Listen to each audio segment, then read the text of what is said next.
Oogonia, typically they reach 5 months of fetal life, they reach the maximum number. The primordial germ cells in the embryology, they arrive to the embryonic gonad between 7th to 12th week, and then they differentiate into oogonia. And at the time of puberty, there are 40,000 eggs which are available, and just you need one egg in order to do IVF to produce a baby. So that's the beautiness of creation. Now in the developing embryo, the edge of the ectoderm is continuous with wood structure. You know, there are three germinal layers, no doctor? Ectoderm, endoderm, mesoderm. Each of these layers is in continuity with some other structure in the embryological period. You must know with what is it continuous. Ectoderm is continuous with amniotic membrane.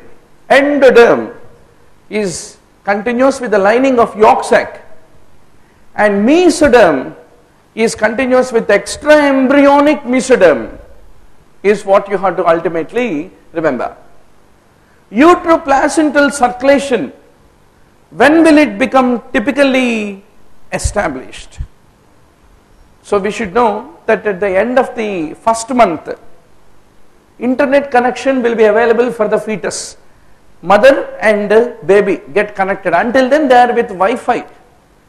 After that cable connection will arrive, and that will provide basically the blood supply. Now the modern times, without computer, internet, preparation for NEET PG is slightly difficult, in the sense there is no need of any teacher. There are so much information. Biggest teacher is Dr. Google. Dr. Google में के अंदर, उनके पेट के अंदर बहुत information है. But information doesn't make preparation, let me tell you. It is your ability to consolidate it and then imbibe it, assimilate it and reproduce in the exam. Useful information. Now coming to the three primitive germ cell layers, from where are they basically derived from? So we should remember the inner cell mass, which is embryoblast of the blastocyst, it will differentiate into one epiblast and hypoblast. Cells of the epiblast will be migrating towards the primitive streak during the second week, and they become internalized and they form mesoderm and endodermal germ layers. And the remaining cells of the epiblast, they become the ectodermal germ cells. And cells of the hypoblast, they contribute to the yolk sac. This is something suddenly bringing out the things out of the embryology, slightly difficult to remember, but these are some of the favorite items in embryology which you have to be quite sure of. Now give me an answer, doctor. SPM, back to SPM. 1 divided by absolute risk reduction. I am asking a question, you need to give me answer. Is it equal to number needed to treat? Have you heard a term called NNT? Number needed to treat. Number needed to harm, NNH. Which one is equal to 1 by absolute risk reduction? Statistics and epidemiology is going to be at least 5 marks out of 20 marks. 20, no? SPM. 20. How many 20s are there in NEET exam? Anat, physio, biochem, medicine, surgery, gynops, SPM. 6 or 7? 7. Saptaswaras for NEET exam.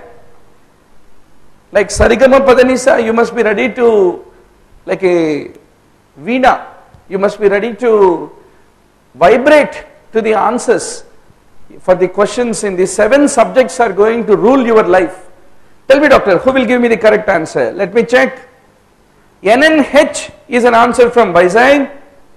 Sanjay says, Tirupati says NNT. Sanjay says NNH. Once more, let me tell you, doctor. 4 more formulae. in addition to that 5 formulae which I told you to survive SPM, epidemiology. Relative risk is risk ratio, A by A plus B by C by C plus D. Attributable is called risk difference, A by A plus B minus C by C plus D.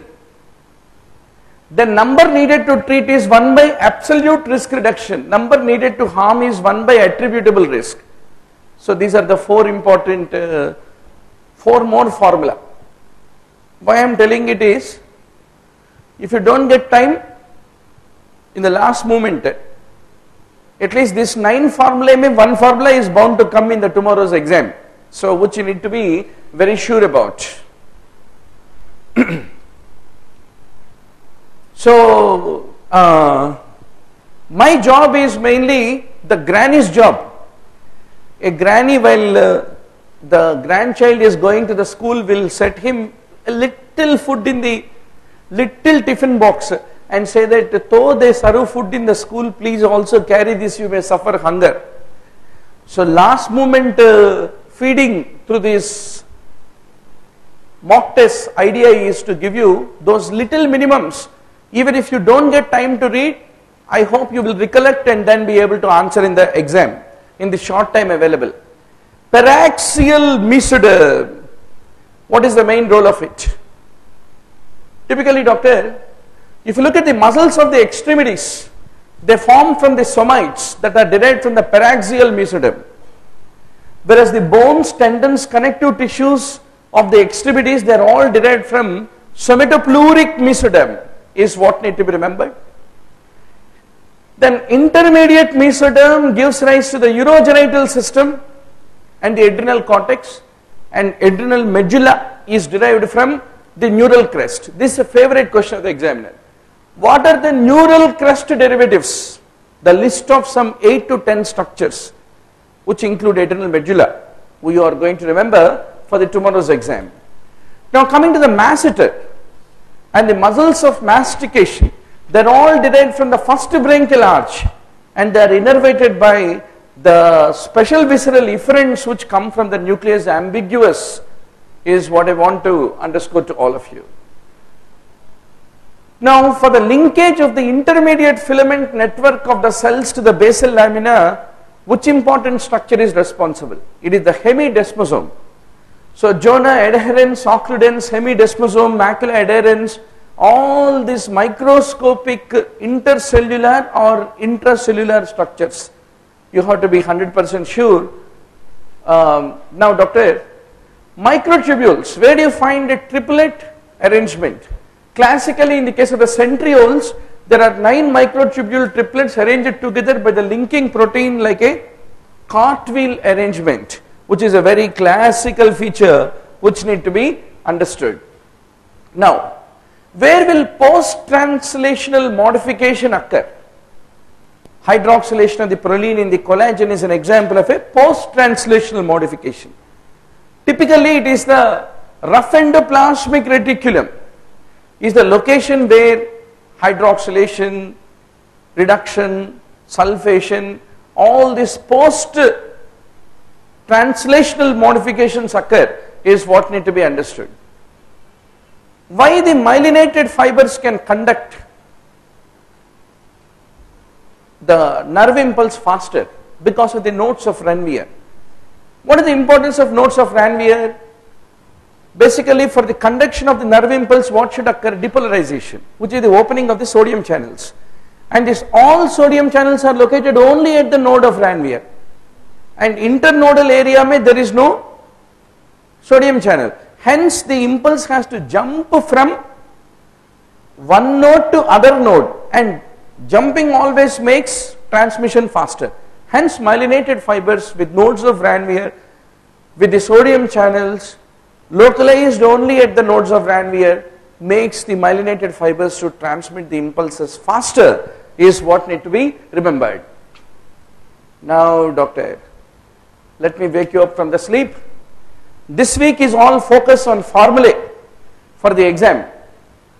PAH concentration in the urine into the volume divided by plasma pH. will give you what is called clearance of PAH.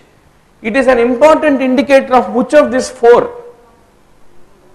Is it indicator of GFR or renal plasma flow or renal blood flow or filtration fraction? Renal plasma flow is an answer from Anuja, Dr. Anuja from Pune. Dr. Raju also says the same, but Kirti and Karnool and Samira, they all say renal blood flow.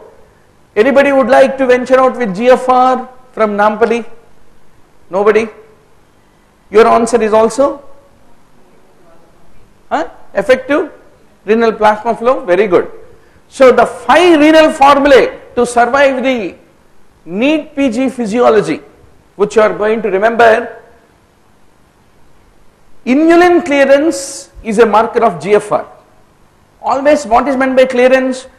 Concentration of that substance in the urine divided by plasma concentration into volume of the urine formed. Okay? Then GFR is a big formula. Renal plasma flow is clearance of the PAH. Renal blood flow, this is a very important formula. It is renal plasma flow divided by 1 minus hematocrit will give you renal blood flow. GFR by renal plasma flow will give you filtration fraction. These 5 sweet simple formulas of physiology you are not going to forget.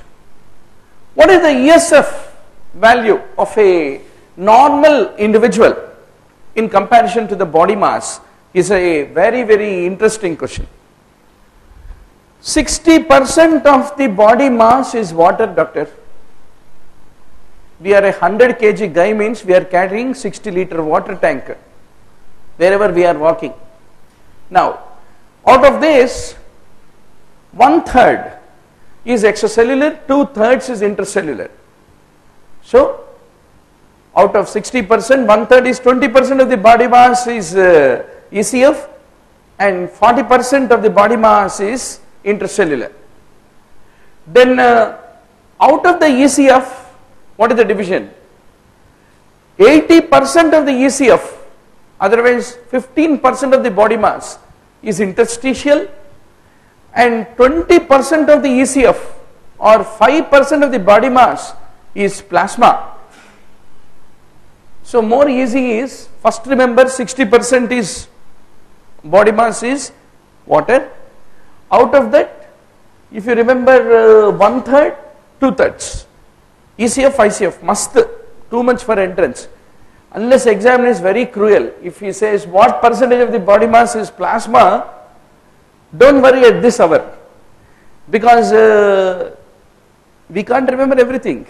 After all, it is a small brain, small life. Let's not kill it in the next 40 days.